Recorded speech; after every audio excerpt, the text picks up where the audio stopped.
Hello everyone, Mr. Happy here, and in this video I just wanted to do some commentary over an Alexander Floor 1 Savage kill. This was not our first kill, it was our second one, but I figured I could provide some live commentary while I'm still working on the guide, give you an idea of what we're doing, why we're doing it, and where mistakes are made or where more optimizations can be utilized. Anything that has an optimization that's been posted on like a public forum like Reddit, especially when it comes to the jump phases, I will also be posting a link to in the description, so be sure to go give the original person who posted it some love.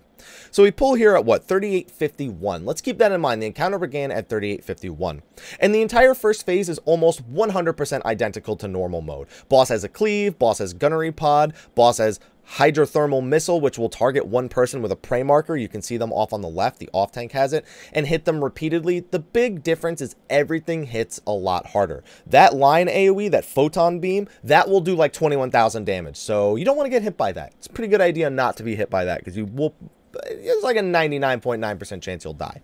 The biggest difference you're going to see right here is in Resin Bombs. So this AoE existed in normal mode. What didn't exist in normal mode is that after the Resin Bombs drop, they actually leave resin behind, which, you know, makes sense.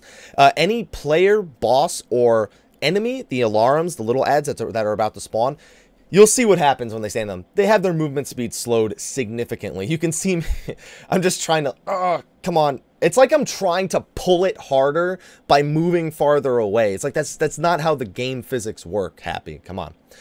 Same thing, you just want to kill these first two off. There's no 3,000 tons missiles to deal with. If you step in the puddle, you will be minied. Now, unlike normal mode, you needed to get to 8 stacks in order to get minied, and this one you only need to get to 6, which I'm actually surprised they went all the way up to 6 stacks. But basically, you can't have one person tanking both of them, or they will be minied, and it will make this next part a lot harder. So at 37:24, at least looking at the time we have in this instance, the second oppressor 0.5 had its health snapshotted and has now spawned. So the whole reason why we tank the boss to the south side is so picking up the oppressor 0.5 and positioning him on the north side. It's very simple at this point in the fight. And again, not much different from normal mode. The one thing that is majorly different, and I think everyone knew this was going to happen in Savage just based on the way the fight looked in normal mode, is that you have to, there's 4 3,000 tons missiles. So each DPS takes one alarm, they call a spot, and they're going to drag it. You're going to see me do it in a second here. I'm going to pull it away from the resin bombs. Going to bait the resin bombs away. That's a big thing. You don't want to bait the resin bombs, which means like draw their attention under where you're going to need to kill your alarm. It makes positioning slower and more difficult. So we bait the resin bombs away. We bait the photon beams that follow away. And then we just go and we each kill our alarm under our respective missiles. So we don't need to worry about it. Double hydrothermal missiles, of course, is another thing. And another big thing right here, Tank Buster. It's got such a long name. I just call it the plasma, the hydroplasma. It's a new tank buster. You could see on the tank right there. Deals significant magic damage to them. It's going to need cooldowns. Any sort of mitigations that you can get and organize will definitely help out a lot when it comes to that mechanic. Now, I've heard a rumor, and that's the only reason why we had our resin bombs positioned like that if the boss is standing on a resin bomb, it actually reduces the effectiveness of the plasma attack. I don't know how much validity there is to that, because we did that and we really didn't notice any sort of damage difference. We still popped the same cooldowns and our tanks still fell to the same health values. So maybe if it is, it's not super significant, but we at least tried it. If someone wants to confirm whether or not that was a BS thing that we read on the internet, we decided to give it a shot in this one. Maybe it's worth, maybe it's not. So for this jump pattern, we have to locate a corner of the room that's safe, and now there's going to be 8 resin bombs that we bait. And we're just going to slowly walk in a line towards that corner of the room. And after the 8th resin bomb, we all just bolt towards the corner right now. Now, that is not the optimal way to do the fight. That actually leaves a lot of room for error when it comes to people getting to the corner and not dying, especially if people aren't counting off 1, 2, 3, 4, 5, 6, 7, 8 resin bombs. So one thing that I'm going to include a Reddit link to in the description shows you the more optimal positions based on all of the jump patterns. You'll usually position yourself against the wall and move towards the position that is considered the safe zone, as opposed to standing in the center of the room and then diagonally cutting a line through the middle. Both work. As you can see, this worked perfectly fine. I just think that the other way of going towards the wall and moving in a straight line is a much safer method. I have some footage of us attempting that I will use in my guide to make sure that it's abundantly clear that I prefer that method over the one that we just used.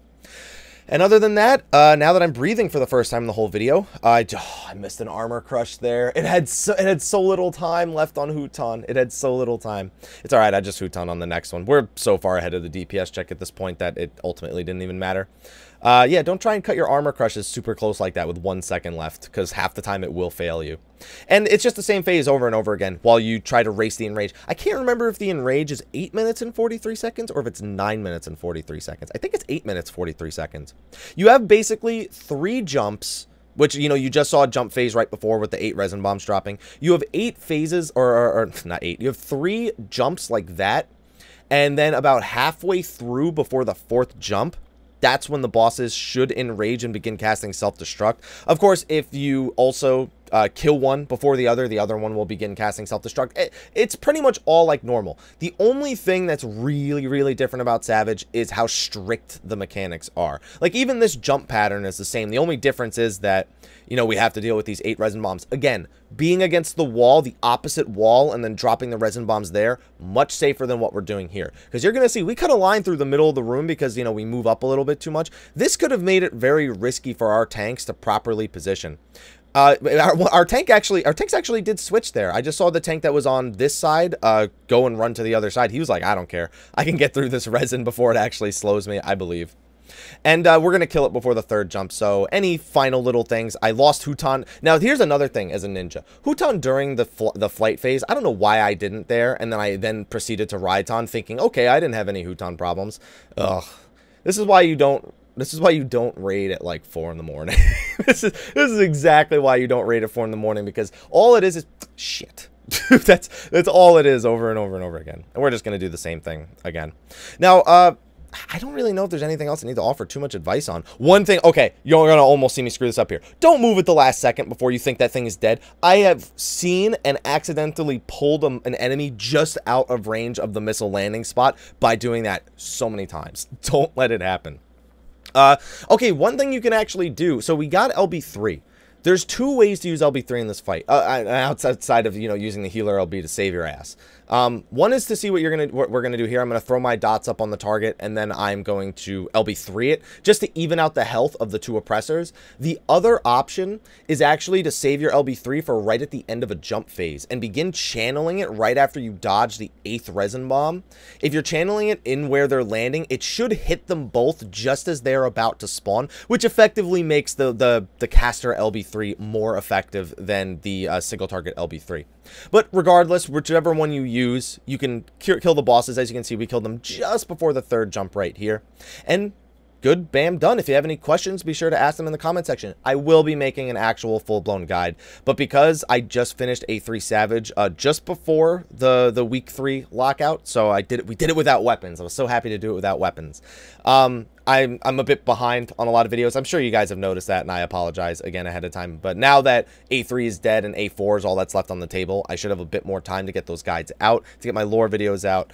And just for reference, Alexander 1 for this Savage floor only drops accessories. You get those manifestos that I've been talking about in my other videos after each week's initial kill.